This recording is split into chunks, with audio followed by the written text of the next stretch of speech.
Hello and welcome to yet another episode of the Recreant Journals. I'm your host, the Recreant. Today I have for you a horror short of sorts, taken from my wattpad account. I hope you enjoy it, because remember, the sins of the father will always affect the son.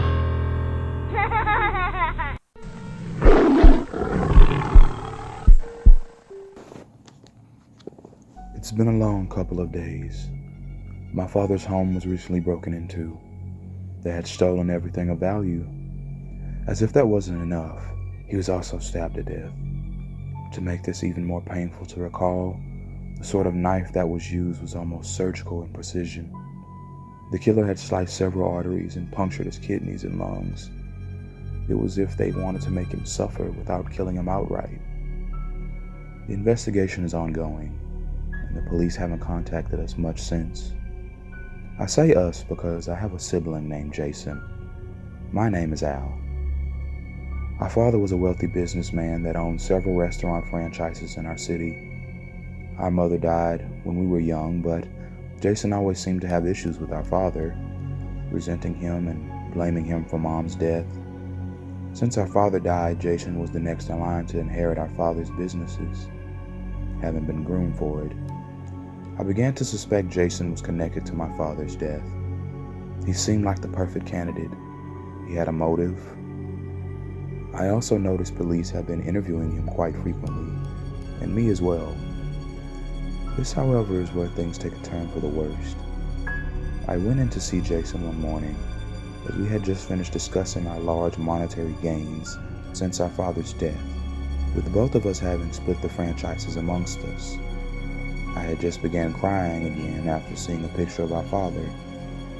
Jason handed me a napkin and said, "You wouldn't be crying for him if you knew what he was capable of." I was taken aback by that statement, and I asked Jason what he meant by that. He replied, "Our father was a ruthless businessman. He valued money and prestige over everything, including us." I retorted that, "How could you say that? He loved us." When suddenly, while standing, I noticed in a cabinet drawer a very weird knife or a blade of some sort. It was then it all hit me. My worst fears had been realized.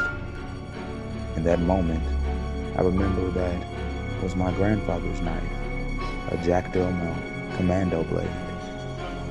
Just look up what those can do if stabbed by them, and it matches what the officer said. Jason seemed to notice my staring and closed the drawer. He then calmly and casually walked up to me as I began to back away in fear, knife in hand.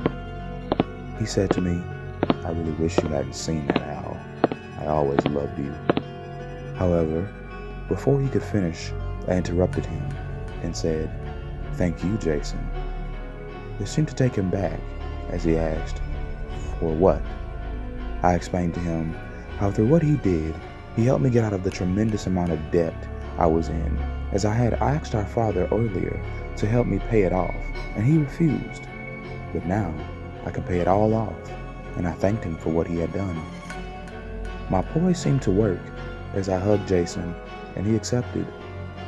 As he exclaimed, he will always be his brother's keeper. A week later, the police were never able to tie anyone to the murders, and no one was ever caught. I knew who had done it, but I never went to the police. Dad's death really benefited me more than him being alive ever did. Plus, I love my brother. He's always been there for me. I never knew how he pulled it off, but I hate to admit it, I'm sort of glad he did.